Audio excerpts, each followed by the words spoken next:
Hello friends, फिर आज मेरे चैनल में आपका स्वागत है।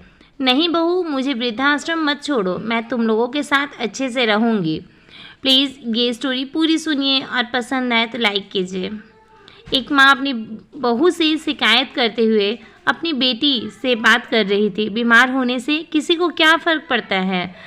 कोई फ़र्क नहीं पड़ता। अब इस बुढ़िया को किसे फ़िक्र, सब अपनी अपनी दुनिया में मस्त हैं। बहू और बच्चों को क्या दोष दे जब अपना बेटा ही मुझे नहीं समझता। नीरा जी फ़ोन पर अपनी बेटी सीमा से शिकायत कर रही थी। मैंने तो पहले ही कहा था माँ, वो लोग तुम्हें अपने मतलब के लिए ले जा रहे हैं, खुद मज़े से ऐश कर रहे हैं और तुमको छोड़ दिया घर और बच्चों को रखवाली के लिए।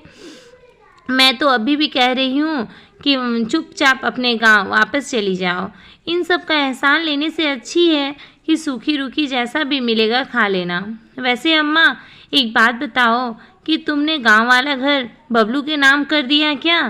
वो लोग कहीं तुम्हें तंग तो नहीं करते कि घर उनके नाम कर दो? सीमा कुछ भेद लेने के लिए पूछने लगी। ये सब तो नहीं, लेकिन अभी कुछ दिनों पहले तेरा भाई बबलू उस घर में मरम्मत करवाने गया था। अब क्या ठीक कराया मुझे क्या मालूम। नीरा जी तमतमाते हुए बोली, मम्मी जी, ओ मम्मी जी, खाना बन गया है, ले आओ? बहू सुगंधा ने आवाज़ देकर पूछा। चल बेटा, फ़ोन रखती हूँ, बहू खाने के लिए बुला रही है, तुमसे बाद में बात करती हूँ। नीरा जी ने फ़ोन कट कर दिया और बहू को आवाज़ लगाई कि खाना ले आओ। खाना देखते ही नीरा जी का मुंह बन गया। बहू, यह क्या मरीजों वाली खिचड़ी बनाकर लाई हो? मुझे नहीं खाना, यह ले जाओ और वो खाना लाओ जो तुम सबके लिए बनाई हो। मम्मी जी, आपकी तबीयत ठीक नहीं है, डॉक्टर ने गरिष्ठ खाना मना किया है, फिर भी मैंने इसमें घी का तड़का मार दिया है। सुगंधा ने खिचड़ी को हिलाते हुए कहा।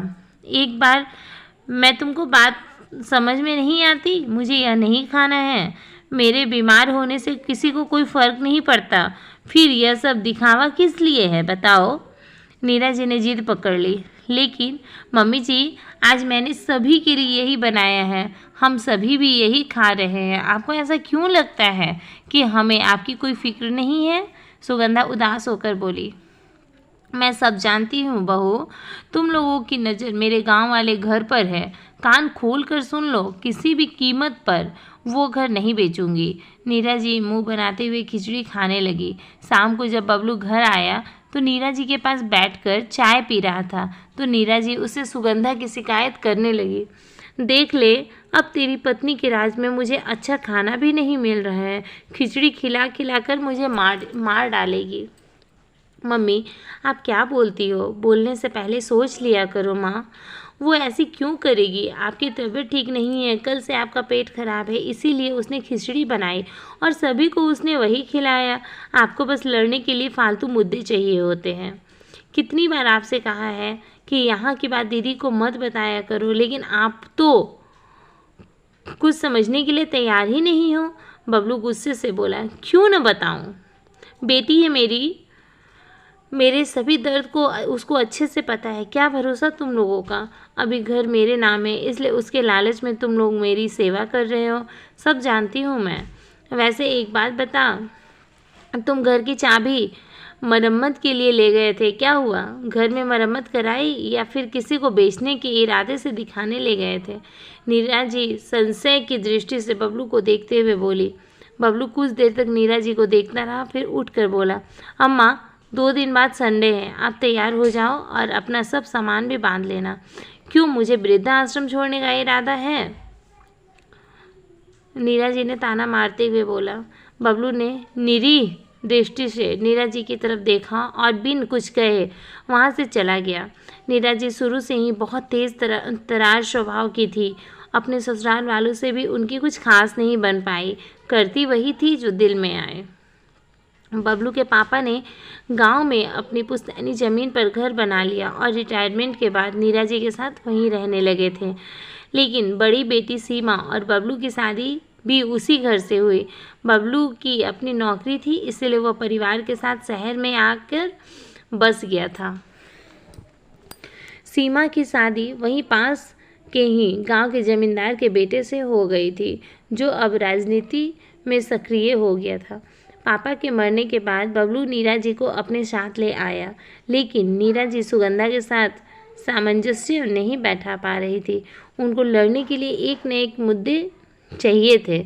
मुद्दे नहीं मिलते तो बना लेती थी, जैसे तुम्हारे शहर का दूध बेकार है, मलाई ही नहीं आता है, दही बहुत खट्टा रहता है और सब्जी फल भी बासी रहते हैं। पता नहीं कैसे तुम लोग इतनी छोटे से घर में रहते हो, शुरू होते ही खत्म हो गया। यहाँ सब मतलबी लोग हैं। बच्चे अगर पास आकर बैठे तो उनसे ही सुगंधा की बुराई करने लगती थी। तुम्हारी मम्मी को कपड़े पहनने का ढंग नहीं है, अच्छा खाना नहीं बनाती है, तुम लोगों को छोड़कर अपनी सहेलियों के साथ पार्टी करती रहती है और भी न जाने क्या क्या। इसीलिए बच्चे भी दादी से दूर ही रहते थे। सुगंधा और बबलू कितना भी उनके बारे में अच्छा सोच लेते, लेकिन उन्हें लगता था कि यह सब उनकी प्रॉपर्टी के लिए कर रहे हैं, और कुछ हद तक उनके दिमाग में यह बात उनकी बेटी सीमा ने भी डाल दी थी। 2 दिन बाद बबलू, नीरा, सुगंधा और बच्चों के साथ निकल पड़ा। नीरा जी थोड़ी डरी और चुप थी, क्योंकि उन्हें ऐसा लग रहा था कि बबलू उन्हें पक्के तौर पर वृद्धा आश्रम ही ले जा रहा है। क्योंकि आज चलने से पहले उन्होंने बहुत कोशिश की कि बबलू जाने का प्रोग्राम कैंसिल कर दे, लेकिन वो कामयाब नहीं हुई और मजबूरी में कार में अंदर बैठ गई। कार में सोचते सोचते वह सो गई। अचानक कार रुकने से वो चिल्ला कर उठी, नहीं बहू, मुझे वृद्धाश्रम मत छोड़ो, मैं तुम लोगों के साथ अच्छे से रहूँगी। मम्मी जी आंखें खोलिए, आप अपने घर के बाहर खड़ी हैं, किसी वृद्धाश्रम में नहीं। सुगंधा ने उनके कंधे को हिलाते हुए कहा। आंखें खोली तो सचमुच सामने उनका ही घर था और घर के बाहर एक नेम प्लेट लगी हुई थी। नीरा की नीड़ उसे देखते ही नीरा जी के प्यार से उन्हें सहलाने लगी। तब तक बबलू ने घर का ताला खोल सबको अंदर चलने को कहा। अंदर जाने पर नीरा ने देखा कि उनके पुराने घर की कायाकल्प ही बदल गई है। उनका घर को लेकर हर वो सपना जो अधूरा रह गया था, सब पूरा हो गया। सभी कमरों में पीओपी और साथ में एलईडी लाइट। किचन में उनका अब मॉडर्न किचन बन गया था, यहाँ तक कि बाथरूम में भी टाइल्स और बेसिन लग गया था। घर का एक एक कोना उनकी पसंद से दमक रहा था। अम्मा, यह लो अपने घर की चाबी। मैंने घर का रिनोवेशन करा दिया है और रिनोवेशन कराकर पापा की आखिरी इच्छा पूरी कर दी है। अब आप यहाँ आराम से रहिए। बबलू ने चाबी पकड़ाते हुए कहा और फिर किसी को आवाज़ देकर बुलाया। अम्मा, ये धनिया है, आपकी फुल टाइम मेड, आपके पास रहेगी और आपका पूरा ध्यान रखेगी। उम्मीद है कि आपको इससे कोई शिकायत नहीं होगी, क्योंकि मैं और सुगंधा आपकी अच्छे से देखभाल नहीं कर पा रहे थे। आपको लगता है कि हम लोगों की नज़र आपके घर पर थी, इसीलिए आप यहाँ रहकर अपने घर की देखभाल कीजिए। हम लोग दूर रहकर भी आपकी देखभाल कर लेंगे। मैंने देखा है और महसूस भी किया है कि आपके व्यवहार से घर में हमेशा नकारात्मकता बनी रहती थी। दोष क्या हमारा है, हम आपके साथ अच्छे से बैठाने की कोशिश कर रहे थे, लेकिन आप लोगों की परिस्थितियों में ढलना ही नहीं चाहती थी। आप थोड़ा सा भी एडजस्टमेंट करने को तैयार नहीं थी। अगर आप थोड़ा बदल जाएं तो शायद कुछ हालात सुधर जाएंगे। रिश्ता इसीलिए पापा हमेशा तनाव में रहते थे।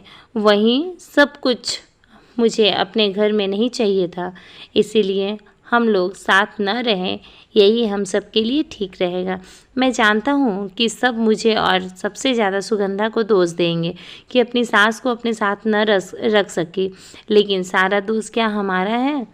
हम आपके साथ अच्छे से रिश्ते बिठाने की कोशिश कर रहे थे, लेकिन आप हम लोगों की परिस्थितियों में ढलना ही नहीं चाहती थी।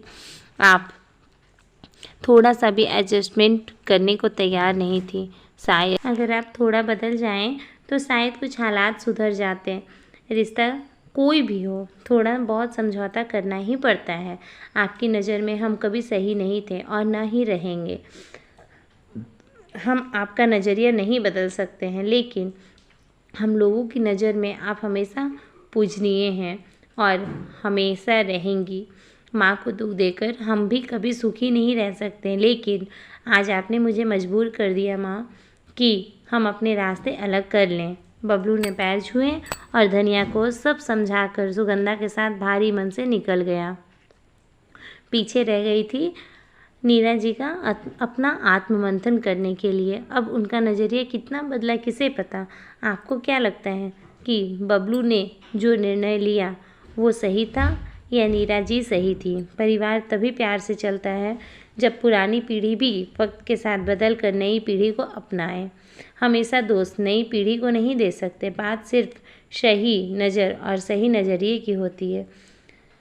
उम्मीद है कि आपको कहानी अच्छी लगी होगी। अगर आपको हमारी कहानी अच्छी लगी हो तो प्लीज़ लाइक कीजिए वीडियो को और चैनल को सब्सक्राइब कीजिए।